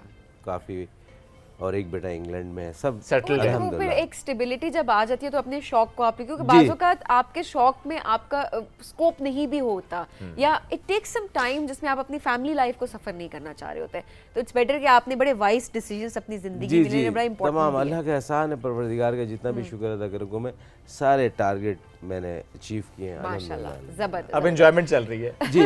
बस अब ये जो पुराना शौक था ना, अब सही पूरा हो रहा है। आप बिलीव करें कि अल्हम्दुलिल्लाह काफ़ी चैनलों पे काम कर रहा हूँ। तो बिल्कुल अभी 5 दिन पहले भी मैं इस्लामाबाद एक शूट करके गया हूँ। ज़बरदस्त। अच्छा। तो अभी बस 2 दिन पहले ही आया हूँ। क्या बात। चलें, ज़बरदस्त। अच्छा सूरज साहब, आपने मौसीकी से आगाज़ किया करियर का या लिखने से, किससे? नहीं, एक्चुअली मेरा जो स्टार्ट था वो म्यूज़िक से था। शुरू से ही डिसाइड था कि मैंने एज एक्टर आना है। और जब चूँकि मेरे फादर भी इसी फील्ड से हैं, राहत खान उनका नाम है, और पीटीवी से ही, और आपको पता है पीटीवी का एक बड़ा होता है कि सीख कर आएँ आप, स्पेशली एक बड़ा अच्छा प्लेटफॉर्म होता है हमेशा से। तो जब मैंने उनसे ये डिस्कस किया कि मैं कैसे एंट्री कर सकता हूँ, तो उन्होंने कहा कि आप ग्रेजुअली 1 बाय 1 चीज़ों को सिलेक्ट करें। तो सबसे पहले म्यूज़िक आता है, क्योंकि जब आपने एक्टिंग करनी है तो म्यूज़िक आपके अंदर एक बहुत डिफरेंट रोल प्ले करता है एज एन म्यूजिशियन। एक प्लस पॉइंट होता है। प्लस पॉइंट भी होता है, प्लस आप जब एक्टिंग में आप डायलॉग डिलीवर करते हैं तो एक बीट के साथ, एक जिसे आप कहते हैं ना, हर चीज़ का एक सर्कल है, हर चीज़ का एक पूरा टाइम स्पैम है, म्यूज़िक उस टाइम स्पैम के अकॉर्डिंगली चलता है। तो डायलॉग डिलीवरी में इसने बहुत हेल्प किया। तो उस वजह से मैंने फिर एक म्यूज़िकल बैंड से स्टार्ट किया, फिर उसके बाद एक्टिंग, फिर थोड़ा सा लिखना शुरू किया। अल्हम्दुलिल्लाह 2010 में एक प्ले लिखा मैंने, मट्टी के पुतले, उसके लिए मुझे बेस्ट राइटर डायरेक्टर का अवार्ड भी मिला, माशाल्लाह। एंड देन फिर जो है मैंने एक्टिंग तो खैर चल रही थी साथ, और सबसे जो मज़े की बात है, मैं थोड़ा सा कंफ्यूज और नर्वस हूँ आज, वो इसलिए कि पीटीवी बेसिकली वो जगह है जहाँ से मैंने अपना आगाज़ किया था। तो यहाँ मुझे बड़ी एक अच्छी सी, एक बड़ी मज़ेदार सी वाइब आती है, और जब मैं एंटर हुआ तो लाइक आपको एक तरह से जैसे पुरानी हिस्ट्री आपको सब कुछ याद आ जाता है, रिवाइज हो जाती है। एक कनेक्शन आपको फील होता है, चाहे आपने उस स्टूडियो में काम किया ना किया हो। बिल्डिंग एक ऐसी है हमारे, आप हर उसमें सेंटर की बात अगर कर लें। सॉरी मैं आपकी बात काट गया। जी जी प्लीज। वो मैं आप मेरी एक्साइटमेंट भी देख रहे होंगे। मैं जस्ट एंजॉयिंग दैट एक्चुअली मैं जैसे ही एंटर हुआ ना, तो मुझे वो पूरा टाइम याद है, क्योंकि पहला प्ले था मेरा। एहसान दानिश साहब एक राइटर रहे हैं जो पंजाब यूनिवर्सिटी, और आपको शायद एक हम अक्सर मुहावरा बोलते हैं कि बेटा जिस स्कूल में तू पढ़ा है उसकी ईंटें मैंने, ये बेसिकली वहाँ से आया था कि पंजाब यूनिवर्सिटी में वो मज़दूर का काम करते थे, और बाद में वहाँ से ही एक बहुत अच्छे ओहदे से वहीं रहते हुए उन्होंने पढ़ा, और बहुत बड़े एक एज एन लेबर के लिए वो एक बहुत बड़े राइटर थे। तो जब उनकी लाइफ पे ड्रामा बना पीटीवी में, तो उसके लिए पीटीवी ने मुझे सेलेक्ट किया। और पीटीवी के ही प्रोड्यूसर थे नसीम आरिफ साहब, जिन्होंने मुझे उसके लिए सेलेक्ट किया। अल्हम्दुलिल्लाह वहाँ से मेरा आगाज़ हुआ, एंड देन मैंने फिर पीटीवी के काफ़ी सारे प्लेस किए। लेकिन इस बिल्डिंग के अंदर पहला शॉट मुझे याद है कि आपकी ये बाहर वाली एडमिन बिल्डिंग के सामने ही हुआ था। तो दैट्स व्हाई वो सारी जो है ना यादें मुझे एकदम से मेमोरीज अब आ गई हैं सामने। मैं इनकी बात को सेकंड करता चलूं कि जितने बड़े आर्टिस्ट हैं ना सब पीटी से निकले कोई शक नहीं। और ये एक नेशनल चैनल है। बिल्कुल।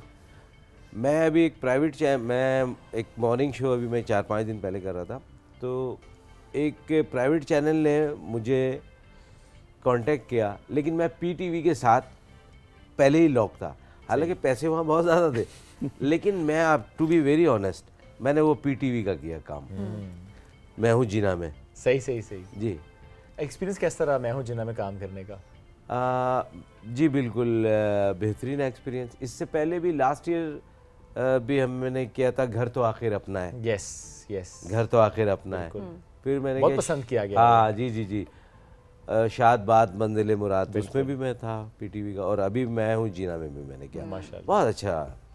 बिलाल भाई उसके डायरेक्टर थे। तो आप बेसिकली कॉज को आप भी ज़्यादा प्रेफर भी कर रहे होते हैं। कॉज इन द सेंस कि देखिए हमारे पीटीवी के जितने भी ड्रामास बनते हैं ना उनके पीछे कोई मकसद होता है, एजुकेट करने का डिफरेंट टॉपिक्स पे।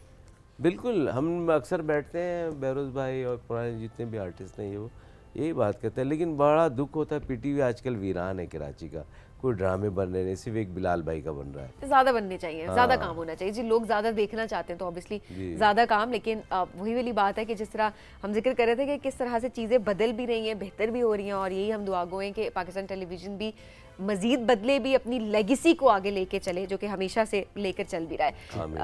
सूरज साहब आप भी मौजूद हैं, मौसीकी से आपका ताल्लुक है, तो हम गाए बगैर तो आपको जाने नहीं देंगे कुछ हमें गाते रहेंगे सुना बल्कि। दें। हाँ। ज़रूर। एक छोटा सा सॉन्ग है, मेरा अपना है, इंशाल्लाह ताला बहुत जल्द मैं उसे रिलीज़ करना चाह रहा हूँ। उसके कुछ 2 बोल आपको सुनाता हूँ। दीवाना हूँ मैं तेरी यादों का, तेरी बातों का, दीवाना हूँ, बैठे रहो कहते रहो, बैठे रहो कहते रहो। वाह, कब रिलीज कर रहे हैं इसको? इंशाल्लाह इसको अब चूंकि ये एक रोमांटिक सॉन्ग है तो मैं चाह रहा हूँ कि 14th Feb इसके लिए आपने वैलेंटाइंस डे का आगाज किया। अच्छा, नॉर्मली तो होता है सूरज के किसी भी मौसीकार ने अगर कोई चीज़ अभी रिलीज नहीं की वो नहीं सुनाते, वो बिल्कुल शेयर नहीं करते। मैं थोड़ा सा तेज हो गया हूँ, मेरे ना 1-2 प्लेज जो है ना वो कोई और राइटर्स ने पिक कर लिए, क्योंकि हम थिएटर करते हैं तो थिएटर पे भी सर, तो वो किसी ने 1-2 प्लेज मेरे पिक कर लिए, तो उसके बाद थोड़ा सा मैं तेज हो गया और मैं कॉपीराइट्स पहले ले हाँ, मैंने इसीलिए पूछा ना, तो क्या ले लिया ना कॉपीराइट आपने? अदरवाइज ये हो जाता है कि फिर साल बाद कहना पड़ता है ये गाना तो मेरा था, किसी और ने ले अक्सर ये लिया। होता है ना, गाना जब हिट हो जाता है कोई और उठ के आता है ये गाना तो मेरा था। नहीं, अब तो खैर कॉपीराइट्स वाले सॉन्ग्स भी लोग कर लेते हैं, लेकिन ये है कि अभी इसका बहुत मेन पार्ट मैंने आपसे छुपा लिया है। अच्छा, आगा साहब आपको एक्टिंग के अलावा मौसीकी का शौक है? गाने की हद तक ना हो, सुनने की हद तक? हाँ जी बिल्कुल। हाँ बहुत मैं सुनता रहता हूँ अक्सर, जब टाइम मिलता है तो गाड़ी में भी मैं गज़लें ज़्यादा सुनता हूँ। गज़लें ज़्यादा सुनते हैं। गज़लें ज़्यादा। अच्छा, वैसे आपका अपना फेवरेट आर्टिस्ट कौन से जिसके साथ प्रोजेक्ट करके आपको मज़ा आता है? जैसे आपने बहरोज साहब का नाम लिया कि इकट्ठे बैठने मुझे अंदाज़ा हो गया उससे कि आप लोगों की कुर्बत बड़ी अच्छी है। जी। अदरवाइज कोई और 1-2 आर्टिस्ट जो कि आपको लगता है कि उनके साथ काम करके आपको बड़ा मज़ा आता है, एंजॉय करते हैं? देखें, अभी वही वाली बात है, अभी 3-4 दिन पहले भी यही क्वेश्चन किया था, मेल फीमेल का उन्होंने पूछा था, तो बहुत से दोस्त नाराज़ हो जाते हैं। आप ऐसा करें फेरिस्त जारी कर दें। लेकिन मैं मेरी फेवरेट जो है फीमेल में सबा कमर है। ओके। और नोमी भाई, नुमान एजाज साहब। मैंने अभी नोमी भाई के साथ बिस्मिल किया है। ज़बरदस्त। और कैसा एक्सपीरियंस रहा? नोमी भाई बहुत डाउन टू अर्थ इंसान, बहुत अच्छे। नाम लिए बगैर बताएं कि कोई ऐसा आर्टिस्ट भी है आप जिसके साथ प्रोजेक्ट में आपको बहुत मुश्किल पेश आई हो? नाम भी ले लें, हमें क्या? नहीं, अभी कई प्रोजेक्ट में काम है उनके साथ। फिलहाल नहीं ले अब मैंने सिर्फ ये उगलवाया कि उन्होंने कोई ऐसा प्रोजेक्ट किया है जिसमें खासी मुश्किल हुई है। अच्छा, मुश्किल क्या थी ये बताएं। नाम लिए बगैर हुआ क्या था? बस क्या बताएं, देखिए पुराने जो आर्टिस्ट थे ना बड़े बाअदब थे और बड़े सीनियर का एहतराम करते थे। आजकल के जो नए आर्टिस्ट हैं ना, पैसे वैसे तो बहुत है चैनल में, आपको पता है प्राइवेट चैनल में, तो वो अदब नहीं करते बड़ों का। रिस्पेक्ट जिसको कहते हैं, और इंसान रिस्पेक्ट जो है ना प्रायोरिटी पे रखता है। सही बात है। देखिए ना, वो कहते हैं ना बादब बानसीब बेअदब बदनसीब, तो बहरहाल कुछ आर्टिस्ट हैं आगा साहब, लेकिन ऐसे ही आर्टिस्ट को कुछ हमारे भी पर्सनल एक्सपीरियंसेस रहते ही हैं बुलाते भी रहते हैं, काम भी किया है, लेकिन वो फिर भी बड़े पीक पे जाते हैं, वो काम भी करते हैं, लोग भी पसंद कर रहे होते हैं। एक्चुअली पब्लिक को तो नहीं पता ना उनके बारे में, ये वाली बात कैरेक्टर का पता है ना। बिकॉज मैं उनको जब टीवी इंटरव्यूज में अपेयर होते हुए देख रही होती हूँ तो मुझे लगता है उन जैसे सेंट कोई भी नहीं है, यू नो, वो कभी किसी का गलत नहीं कर सकते, एंड इतनी एडवाइसेस और मतलब हर तरह से वो कह रहे होते हैं, लेकिन उनको आप एक्चुअली अगर बड़ों के साथ या आप सेट पे देख लें तो दे आर हॉरिबल। अगर वो ये नहीं करेंगे तो उनको एक्टर कौन बोलेगा? रियली? ये क्या ये चीज भी है इंडस्ट्री में? एक्ट का मतलब ही आपको करके दिखाना है ना, तो जब आप लोग वो प्रिटेंड करेंगे जो आप एक्चुअली हैं, तो फिर आप एक्टर कैसे कहलाएंगे? तो आपको तो वो करना है जो आप नहीं है, तो एक्टिंग तो नाम ही इसी चीज का है। आपके आसपास भी ऐसे लोग? मेरे आसपास बहुत सारे हैं जी, मैं खुद जो है ना इस तरह की बहुत सारी चीज़ों को जो है फेस करता रहता हूँ। Because how do you tackle and how do you respond? देखिए, इसमें दो तरह की चीज़ें, एज एन एक्टर जब आप काम कर रहे होते हैं फिर डिफरेंट चीज़ें आती हैं, और जब एज एन डायरेक्टर काम कर रहे हो तो फिर बिल्कुल सिनेरियो डिफरेंट हो जाता है। तो प्राइवेट प्रोडक्शंस में आपको पता है कि एक डायरेक्टर का थोड़ा सा रोल ज़रा डिफरेंट होता है, उसका ज़रा लाइक एक्टर्स के ऊपर भी थोड़ा सा वो हावी ऐसे ही होता है। लेकिन ये है कि कुछ ऐसे भी होते हैं जिनका हमें बहुत ज़्यादा, तो मेरा ख्याल है कि इसके अंदर वही लर्निंग और फिर साइकोलॉजी और लोगों का एक एक्सपीरियंस आपको वक्त के साथ मिल जाता है कि आप कैसे लोगों को टैकल करें, उनको साथ लेके चलें। और अगर साहब आपके पास तो वैसे एक्सपीरियंस माशाल्लाह, इतना आपका ऑलरेडी भी एक्सपीरियंस है, तो आपको तो टैकल करना अच्छे से आता होगा। जी जी अल्हम्दुलिल्लाह, हम खुदा का शुक्र है, मेरे हर एक से ना अच्छी बॉन्डिंग है, बहुत ज़्यादा। तो हम लोग बहुत ही ज़्यादा गपशप मारते हुए, कंपनी करते हुए, बहरोज भाई चले गए, वो घर से खाना ले आए, वो चले गए बैठ के, तो इस तरीके से ना पता नहीं चलता है। अच्छा देखिए, जो डायरेक्टर होते हैं ना, फिर he is the captain of the ship, तो वो उन्होंने भी तो आपको कंफर्टेबल किया होगा। जी, तो, तो तमाम एक्टर्स उसमें विलिंग हुए कि उन्होंने करना है। बिल्कुल तो it's always a team work, और फिर एक अच्छी चीज प्रोड्यूस होती है। सारे बड़े आर्टिस्ट थे, अच्छे थे। पीटीवी के साथ कोई ऐसा वाकया जो आप हमसे शेयर करना चाहते हैं, कोई ऐसी याद किसी एक्टर के साथ, डायरेक्टर के साथ, किसी प्रोजेक्ट की? पीटीवी के साथ तो बड़ी यादें हैं, क्या क्या सुनाएं आपको हाँ, बहुत यादें हैं पीटीवी के साथ। तो ऐसा था कि पीटीवी में कासिम जिलाली साहब बहुत मशहूर डायरेक्टर थे पीटीवी के, उनको लोग दादा दादा बोलते थे। तो उस ज़माने में मेरा स्टार्ट था ना, तो पता चला मुझे उन्होंने कास्ट नहीं किया ना इस ड्रामे में, तो मैं उनके घर पहुंच गया और मैं लिटरली रोने लगा उनके सामने।